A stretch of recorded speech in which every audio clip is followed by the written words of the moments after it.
All the medical skills available can't help save a life if rescuers aren't able to get to their victim. Shortly after 12 noon on March 28, 1994, emergency workers in Denton, Texas received just such a call. Okay, County 911. Oh, you gotta hurry up. I'm into my house. What's happening? I think I'm having an allergic reaction to some antibiotics. Okay, stay on the phone with me. Just a moment. Sheriff's dispatcher Karen Loader took the call. Hang on. Need antibiotics. Okay, 168 Hilltop Road. Okay. Allergic reaction. You still there? Unit, stand by for page. But the line went dead. When there's a severe allergic reaction, death can be the result if help is not obtained quickly. When we continue. Okay, how old are you? My main concern was that her mom could be dying. And my immediate reaction, once I got an ambulance on the way, was to attempt to reestablish contact with my caller. I was dialing the phone when another 911 line came in. County 911. Yeah, Mama's sick. Okay, are you at 168 Hilltop? Yeah. Okay, is your mama's name Patricia Thrash? I now knew that my caller was not alone in the house, that at least there was a child there. An ambulance on the way. Is Mommy breathing? No. She's not? You put it in her pants.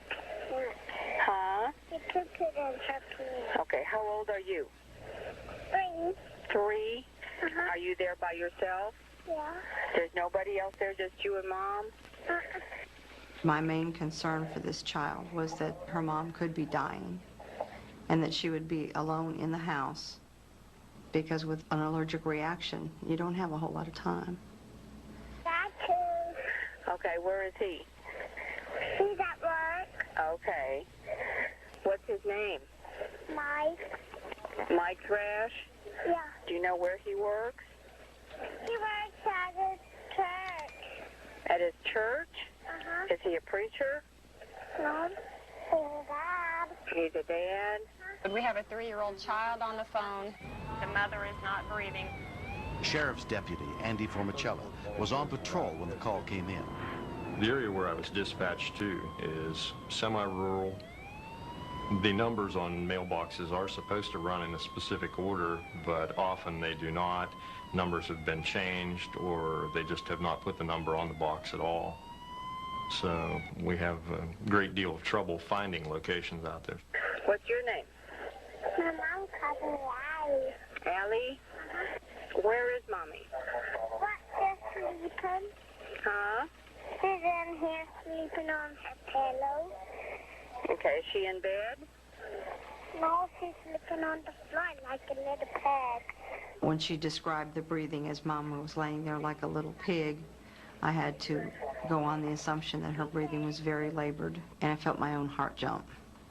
Can you hand the phone to Mommy? Mama didn't feel good. Can the phone reach her? No. When someone's sick, you call 911. Allie, I need to talk to Mommy. She already called you. Yeah, I know. But I need to talk to her some more. I was concerned that perhaps her mother was at that point not breathing. Denton fire paramedic Don Lauer and his partners had been dispatched to the scene. We haven't yet found 168B. Can you give us any other landmarks? Knowing that each minute that ticked by could be critical for this patient, I became very impatient because I could not find this address, and Hilltop Road is about 5 miles long. I don't know where we are. We knew we were close, but close doesn't count. Can you tell me what color your house is, Allie? What color is your house? Blue and white. But Karen asked me what color my house was. I told her it was blue and white. You live in a house or in a trailer, Allie? In a house. In a house, okay. I was hoping that Allie could give me some sort of a landmark, a building, a fence line, almost anything that could give my deputies and the fire department personnel in the area something to aim for. What color is Mommy's car? Red. Red? Are you where you can see outside? Here outside. The car's outside. The car's outside? There's a red car outside. No. Okay. The cow is outside. The cow? Yeah. Do you have a cow? I don't have a cow. But you see cows outside? Huh? There's one cow. There's one cow. Hearing that there was just cows when she looked out her window, I was ready to just throw my hands in the air and hope for a psychic to appear. Can you hear anything? Can you hear any sirens? No. No? Huh? Tell my mom I called the doctor. Well, that's real good, honey. We'll tell Mommy in a little bit, okay? We're trying to get some help there, but I can't really tell where you are. I'm at home. Okay. I saw the red car in the driveway and shouted down to the EMS personnel that this was probably the house. Over here.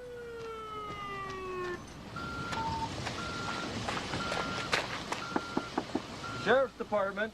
Is there anyone there at your house? There is? Bye. No, not by. Just go open the door, honey.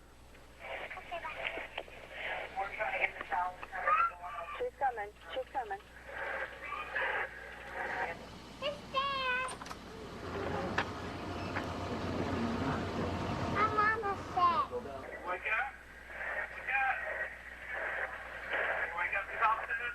They're in the house. When I heard the deputy's voice and the paramedics come in the house and heard them calling Mrs. Thrash, I was just so relieved. Within 16 minutes of the initial call for help, the rescue workers arrived on the scene. She was red from head to toe, and her breathing was shallow. Have you taken some drugs? When a person is in anaphylactic shock, they can go from life to a death situation very rapidly. All right, let's get some high flow oxygen on her. 15 liters. We had asked her if she had been bitten by an insect, and the one word she was able to utter to us was Keflex. And that told us right away it was an antibiotic type drug that she was prescribed. While Deputy Formicellis stayed with Allie, paramedics radioed Denton Regional Medical Center, where emergency physician Randy Parks was on duty. Medical control. When the paramedics encountered this patient, she appeared very ill and likely not to survive. So respirations are 16 and shallow. I think that this case would have resulted in a fatality for the mother if the child had not called 911. 36-year-old Lynn Thrash was treated at the hospital and released that same day. What's that mean? Bye. Give me a kid. Lynn will always be indebted to her 3-year-old daughter, Allie. First thing I did when I saw Allie was give her a huge hug and kiss and just praised her and thanked her and told her how proud I was of her and that because of her, Mama was alive. Eskimo kiss. Eskimo kiss? Yeah. You do the Eskimo kiss. I just don't have words for how wonderful I feel about what she did. We was camping one. Look at Jason right there.